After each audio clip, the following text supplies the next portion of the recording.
Quelques mois plus tard, en fin de journée, a lieu la fête des orchidées, une réunion annuelle au CER de PA autour du client de l'année.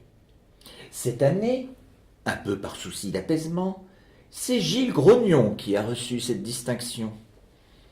Mais avant cela, à l'occasion d'un séminaire autour de Rose Robinier, les CER de PA tirent un premier bilan de leur projet de bonne gouvernance des mails.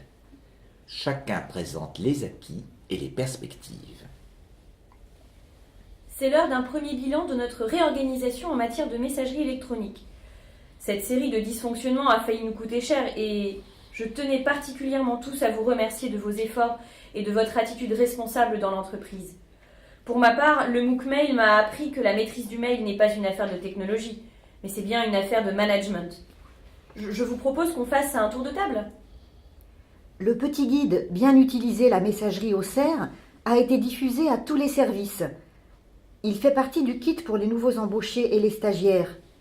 J'ai fait un petit sondage parmi nos collègues. Tout le monde est très content de ne plus avoir à se poser toujours les mêmes questions de base. Et la plupart des gens ont mis en œuvre des règles de tri et de gestion. Une fois constatés les gains de temps et l'allègement de la messagerie, même les grognons ont joué le jeu. Hein? Les CER ont embauché Gilles Grognon? Non, je voulais dire qu'au début, il y avait des réfractaires, forcément. Mais les ateliers les ont convaincus. Surtout quand les managers se sont mis à donner l'exemple. On ne peut jamais contenter tout le monde. Un des points forts est que finalement, tout le monde se rend compte que le message électronique n'a pas d'intérêt quand il est isolé. Il se rattache presque toujours à une affaire avec d'autres documents, des courriers, papiers, des notes, des photos, selon le cas. Oui, peu importe le support et l'outil. Ce qui compte, c'est que l'écrit engageant soit bien rédigé et bien géré. C'est l'affaire qui compte, la décision dans son contexte. L'important, c'est d'avoir une règle, qu'elle soit connue et appliquée. Oui, et pour ma part, j'ai fait passer notre petit guide à Charlotte de Climatisard. Elle trouve la brochure très bien faite, elle aussi. Je crois même qu'ils vont nous copier. Pas de problème, le CR de PA a fait son MOOC sous licence Creative Commons. C'est pour être copié et recopié. Et moi, je me suis remis à écrire des mails, mais cette fois en vérifiant le destinataire, l'objet, l'orthographe et aussi à quoi je m'engage. Je fais ça tellement bien maintenant que je vais m'inscrire au concours du meilleur mail de l'année. Non, je blague.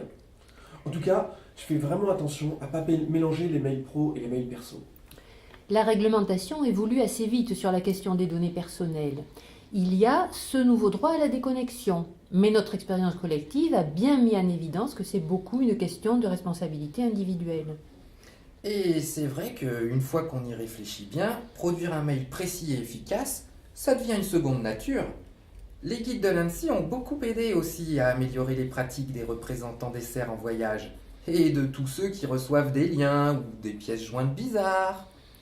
Je trouve que l'application de chat qui a été installée est très pratique pour les petits échanges sans conséquences entre collègues, même pour un simple rendez-vous à la cafétéria. Ouais.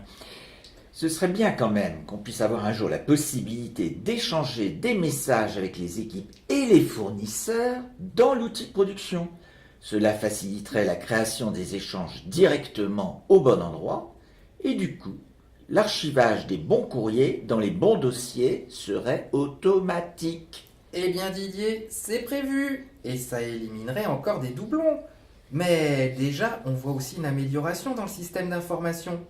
Le volume du serveur de messagerie a diminué de 50% avec notre journée Supprimons les mails inutiles. Et surtout, les nouveaux messages du trimestre représentent un volume de 25% inférieur. Et c'était vraiment sympa que M. Arbus, bien que parti en retraite, soit venu nous donner un coup de main. L'empathie est toujours payante. Eh bien, classons définitivement cet épisode douloureux d'il y a 3 mois dans le dossier des mauvais souvenirs avant de l'éliminer complètement. Merci à tous pour votre implication pour notre entreprise. Nos invités nous attendent. Cher Monsieur Grognon, comment allez-vous? Comme c'est sympathique de vous avoir parmi nous. Ah, Madame Robinier, je suis grandement ravi moi-même. Dites-moi, j'ai appris grâce à vos charmants collaborateurs, qui sont très polis, vraiment, que vous aviez mené un projet de gouvernance des mails. Effectivement, et justement, je voulais vous remercier, car vous nous avez bien aidés. Moi? Oh, vous êtes trop bonne. Mais je voudrais vous demander quelque chose. Je dois vous faire un aveu, je suis perdu dans ma messagerie. Je crois bien que j'ai 4000 messages non lus et j'ai peur que ça ne m'explose à la figure. Bonjour, monsieur Grognon, excusez-moi d'intervenir dans la conversation, mais votre situation est tout à fait courante. Elle porte même un nom, c'est la faillite électronique, avec quelques règles de tri, de bonnes pratiques de lecture, l'élimination des mails non engageants et l'archivage des autres, ça se soigne très bien. Et vous aurez même plus de temps pour votre collection d'orchidées. Tout à fait, il faut se poser et repartir sur de bonnes bases, avec une prise de conscience des risques et quelques bonnes pratiques de rédaction, de sécurité et d'archivage. Le mail est grandement gouvernable. Grandement gouvernable, initiale GG comme moi.